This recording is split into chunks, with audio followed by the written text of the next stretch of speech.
Okay, significance of preamble, मैंने कुछ words मेरे इंग्लिश में रहेंगे, मैं उसके लिए माफी चाहता हूँ। ओके, तो प्रियम्बल है क्या, पहली बात वो समझो। प्रियम्बल क्या है?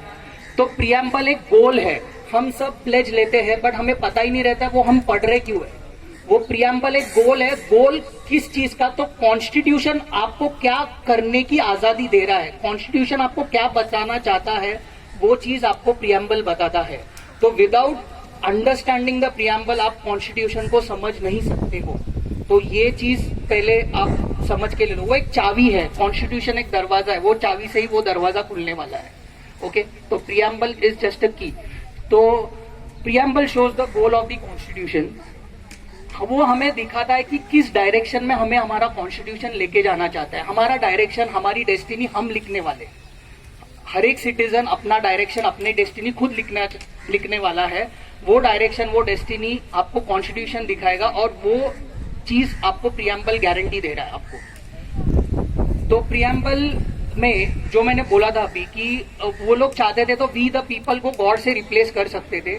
उसके ऊपर भी कॉन्स्टिट्यूएंट असेंबली में डिबेट हुआ। वहां पे कुछ लोग चाहते थे कि गॉड ये वर्ड आना जरूरी है, बट उसके ऊपर वोटिंग हुई और वो वोटिंग में वो प्रस्ताव खारिज किया गया और वी द पीपल ये वर्ड फाइनलाइज्ड हुआ। तो उस टाइम पे भी वहां पे वेरियस ओपिनियंस थी, बट फाइनली लोगों का नाम रहना चाहिए, वो लोगों के लिए चीज बनने वाला है तो लोगों को स्थान मिलना चाहिए। वो चीज के ऊपर वो लोग अमल थे और वो आगे चले गए। फिर आता है वर्ड सॉवरेन। तो सॉवरेन का मतलब सिंपल है कि इंटरनेशनली सुप्रीम, एक्सटर्नली फ्री। ये बहुत ही इंपॉर्टेंट वर्ड है हमारे कंट्री के लिए, बिकॉज और एक सीक्वेंस है ये sovereign, socialist, secular, democratic, Republic. ये सीक्वेंस क्यों है वो आपको तब तक नहीं समझ में आएगा जब तक ये वर्ड का मीनिंग एक्चुअल आपको पता नहीं रहेगा। सॉवरेन का मतलब यह है कि भारत जो देश है वो इंटरनली जो रूल्स बनाना चाहे वो खुद बना सकता है, उसको किसी के प्रेशर में आने का जरूरत नहीं है।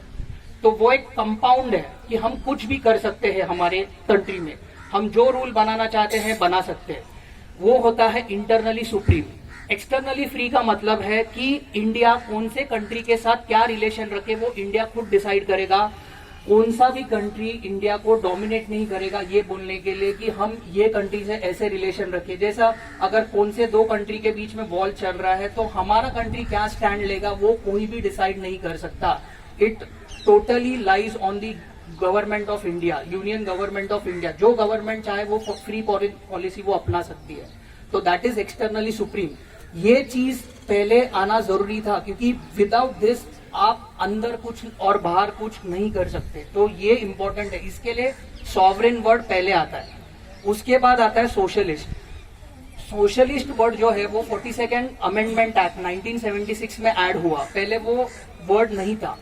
उसका मतलब यह है कि जो भी पॉलिसीज हम बनाएंगे वो फाइनली पीपल को बेनिफिट करना बहुत जरूरी है। वो हर एक पॉलिसी का फाइनल एम पीपल रहना चाहिए, वो किसी मीडिएटर के थ्रू नहीं रहना चाहिए। फाइनली एट द एंड जो भी स्कीम आप ला रहे हो अल्टीमेटली वो पीपल को बेनिफिट करना चाहिए। तो इसके लिए सोशलिस्ट पॉलिसी हम लोग ने अपनाया।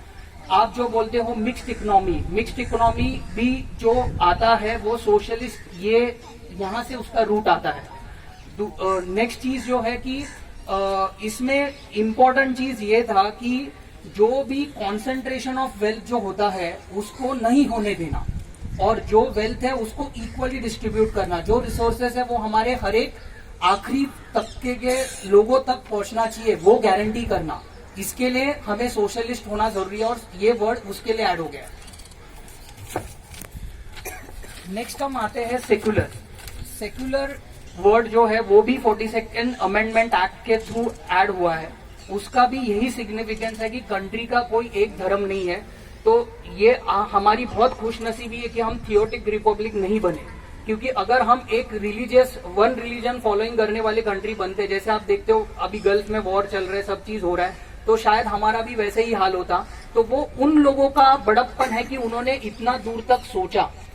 ट्राई टू अंडरस्टैंड, वो लोग उस टाइम पे 1947 without any Google, without any information, वो इतने आगे तक सोच सकते थे कि आज तक हम ये उनके डिसीजंस को चैलेंज नहीं कर पाए। तो सेक्युलर होने का मतलब ये है कि सब धर्मों को हमारे यहाँ पे इक्वल स्टेटस है। नेक्स्ट है डेमोक्रेसी, डेमोक्रेटिक रिपब्लिक। ये बहुत इंपॉर्टेंट है क्योंकि डेमोक्रेटिक रिपब्लिक सिंपल चीज है कि हम हमारे लीडर्स को चुनते हैं, हम हमारे नुमाइंदे चुनते हैं, और ये हमारा फर्ज है कि ये इंश्योर करना कि जिनको हम चुन रहे हैं वो हमारे लिए काम करें। तो बेसिकली वही है कि फाइनली पीपल, हम ही उनको चुन रहे हैं, हम ही उनको भेज रहे हैं, तो ultimately we are supreme. Next है रिपब्लिक। तो रिपब्लिक, आज रिपब्लिक डे है, तो रिपब्लिक वर्ड का सिंपल मीनिंग यह है कि जो देश का सुप्रीम पोस्ट है, मतलब the president is elected. Okay, तो अगर कौन से भी कंट्री का प्रेसिडेंट इलेक्टेड होता है तो उसको बोला जाता है रिपब्लिक। तो हमारे यहाँ पे जो राष्ट्रपति है उसको, उनको भी हम ही चुनते हैं, that is due to indirect election, कि हम MP MLAs को चुनते हैं और वो अल्टीमेटली प्रेसिडेंट के इलेक्शन में पार्ट लेते हैं। तो ultimately the president is elected. दूसरा चीज रिपब्लिक का मतलब ये होता है कि the power is not concentrated in hands of the president.